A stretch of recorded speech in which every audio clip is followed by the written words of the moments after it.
Acum, sigur vă întrebați, de ce editurile care acceptă să publice pe cheltuiala lor și care nu au decât de câștigat dacă îți promovează cartea, pentru că ei vor încasa veniturile, nu-și dau silința să o vândă? Ar fi în interesul business-ului lor, nu?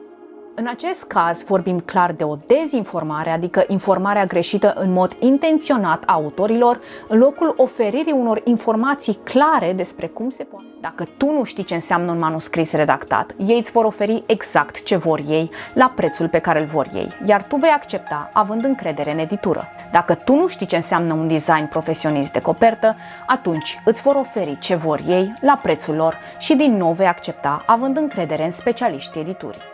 Publicarea cărții. Acesta este momentul mult așteptat de scriitori, în special de cei care urmează să-și facă debutul literar. Este un moment important, într-adevăr.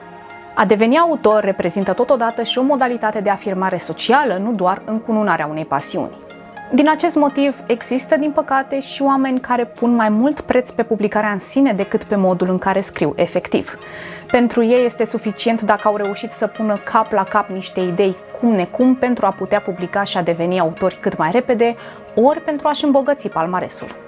Sunt însă și scriitori care lucrează ani de zile la o singură carte, fără să se grăbească să o publice, ori scriitori care păstrează mai multe manuscrise nepublicate în sertar. Scrisul și publicatul sunt două demersuri diferite. Poți scrie fără să publici și poți publica fără să scrii dacă angajezi un scriitor fantomă care să scrie în locul tău. Dacă în trecut nu oricine avea condițiile necesare pentru a scrie o carte, asta însemnând educație, timp, finanțe și mediul propice pentru valorificarea talentului și nu oricine reușea să devină autor pentru că procesul tipăririi unei cărți era costisitor și anevoios, iar toate editurile existente aveau politici drastice, în ziua de azi publicarea cărților este ridicol de ușoară. Oricine o poate realiza de acasă, în pijamale. Trebuie doar să ai ce să publici. În acest video nu vom discuta despre ce publicăm, ci despre cum publicăm. De aceea, azi vom analiza cele 4 modalități de a publica o carte cu avantajele și dezavantajele fiecăreia. Iar dacă ai impresia că a publica o carte în mod tradițional cu costuri zero în România este echivalentul unui vis împlinit, atunci vei avea o mare surpriză. Pe lângă asta, modul în care este publicată o carte în ziua de azi are din ce în ce mai puțin de a face cu abilitățile scriitoricești ale autorului, existând cărți mediocre apărute la edituri tradiționale de renume și cărți extraordinare publicate în regie proprie. Prin urmare, ideea că doar publicarea tradițională te poate valida ca scriitor este la fel de obtuză ca vechea concepție conform căreia femeile trebuie să stea la cratiță.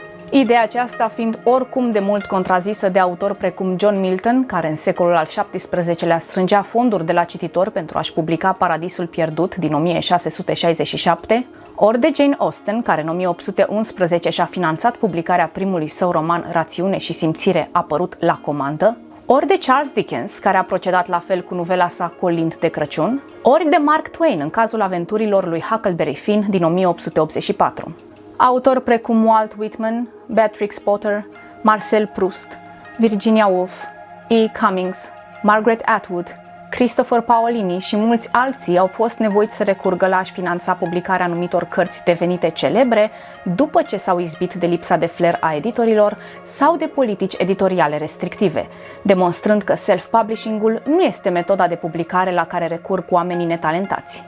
Că în ziua de azi posibilitatea de a publica foarte ușor sufocă piața cu lucrări prost scrise și prost editate, contribuind la răspândirea lipsei de discernământ și de responsabilitate pe principiul că fiecare om este liber să facă ce vrea și cum vrea, existând multă joacă de-a scrisul și de-a publicatul cărților, este cu totul altă problemă.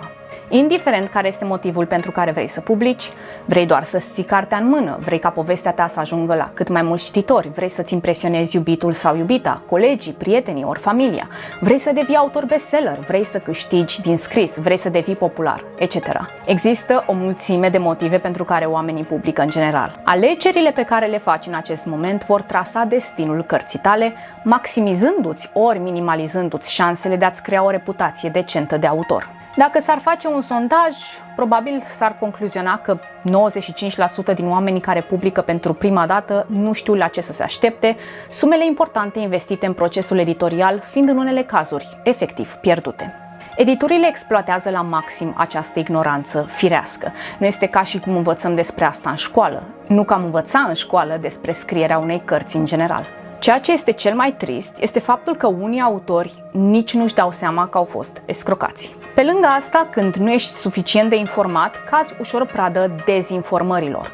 Îți construiești fel și fel de iluzii în jurul ideii de a fi autor și începi să ai așteptări mai mult sau mai puțin realiste. Atunci, inevitabil, vei fi dezamăgit de rezultat și mai rău vei începe să-ți pui la îndoială întreaga muncă și talentul de scriitor. Editarea de carte este un business. Scrierea unei cărți reprezintă o artă, o știință, un meșteșug, dar vânzarea ei este o afacere. Un scriitor este de regulă doar un scriitor. Afaceriști sunt editorii. Cu toate acestea, scriitorul secolului 21 este nevoit de cele mai multe ori să devină și afacerist pentru a-și putea publica și vinde cărțile. Businessul nu este însă ușor. Poți să fii un scriitor remarcabil, dar un businessman complet netalentat și viceversa. Dacă înțelegi acest lucru, vei înțelege și că modul în care cartea ta este recepționată de public depinde într-o foarte mare proporție de felul în care o scoți pe piață prin publicare și apoi de promovarea acesteia. Informațiile pe care le vei afla te vor ajuta să iei cele mai bune decizii și să impui anumite condiții atunci când manuscrisul tău intră în procesul editorial, mai ales dacă te vei regăsi în situația de a finanța total ori parțial publicarea cărții tale. Este important să cunoști modul în care operează diferite edituri, fiecare pas editorial, la ce costuri de publicare și la ce câștiguri financiare să te aștepți după vânzarea exemplarelor și cum ar trebui să arate cartea ta la final în ceea ce privește interiorul, coperta, calitatea hârtiei și textul de pe coperta posterioară. Prin urmare, acest video îți va fi de folos chiar dacă ai mai publicat și crezi că știi absolut tot despre acest demers. Bună, eu sunt Alina Maria Grigore, vocea voastră buchisită, iar acest video nu ar fi fost posibil fără suportul patronilor mei.